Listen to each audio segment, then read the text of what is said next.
I want to preface what you're about to see by noting I am not looking for sympathy or validation here.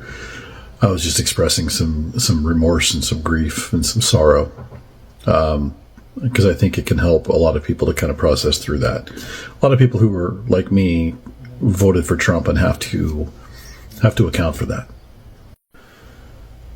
There are moments where I'm just overcome with grief and regret. Not anger, not rage, but just grief and regret over having voted for Trump in 2016. And I get that I've come a long way. I get all that. That doesn't take away those moments. It does not take away the regret, the guilt.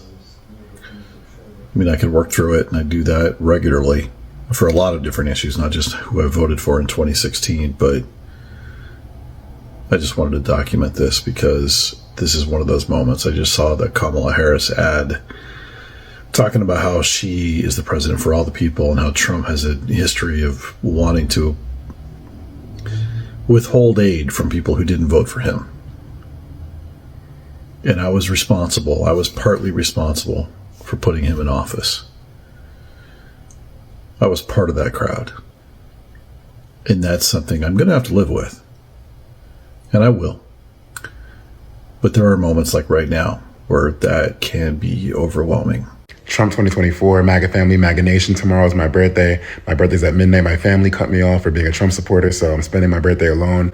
I have no one to spend so even though it is depressing, I'm spending my birthday alone. It is what it is. I turn 23 tomorrow. Massively convinced that Maga did not want Trump to win in all actuality. The only reason I say this is because I keep seeing posts with people like putting up this map that Elon Musk put up that said all the blue states that won had no ID. Fake news, first of all.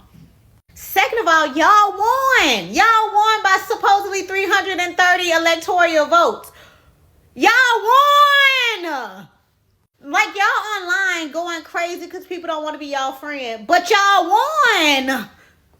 Y'all online Googling, can you take your vote back and how does tariffs work and what is Obamacare versus Affordable Act Care, which they are the same thing, but y'all won.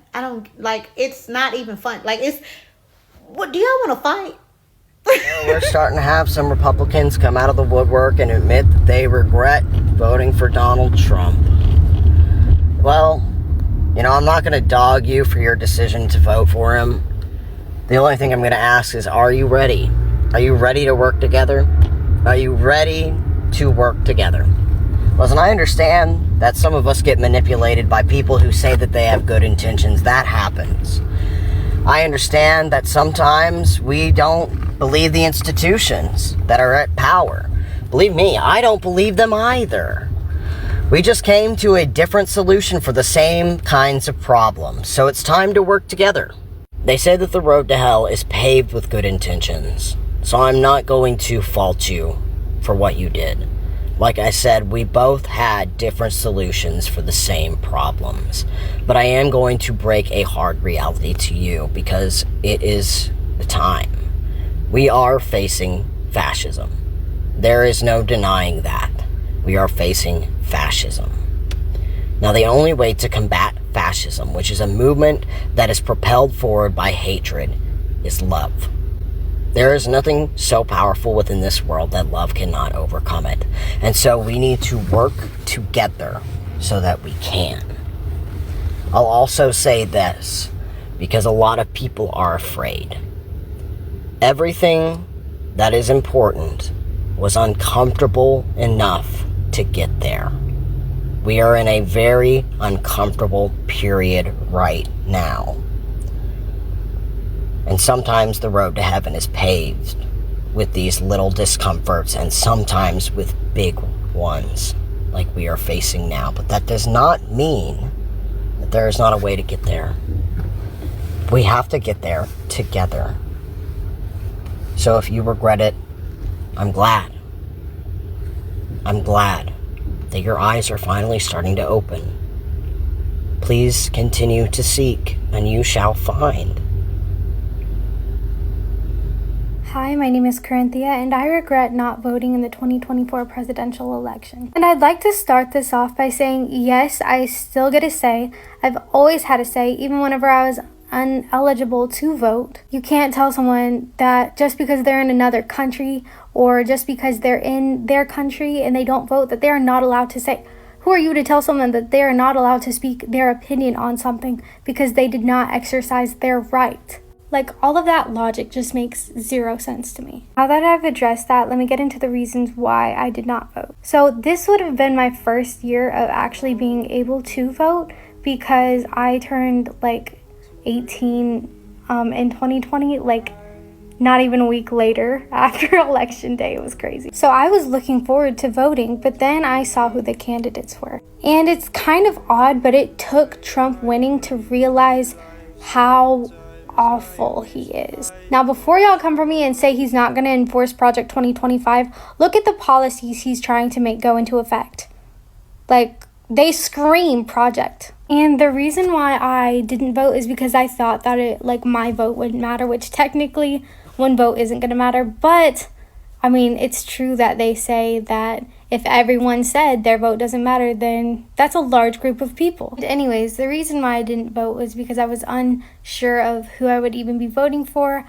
I didn't want to go through the registration process. I felt like at first it was all going to be rigged anyway. And I'm not going to sit here and say that I'm a Republican or a Democrat. I'm actually an independent. But then I realized the kind of man who is going to become our president because he won the election is not the kind of man I would want to run my house, let alone my country. Anyways, I'm trying to be really humble coming on here and admitting like my guilt for not voting because I feel bad for the women whose rights are going to be taken away. I mean, even my own. Like, I do not plan on getting an abortion, and I do not plan... I mean, who plans on doing that, though?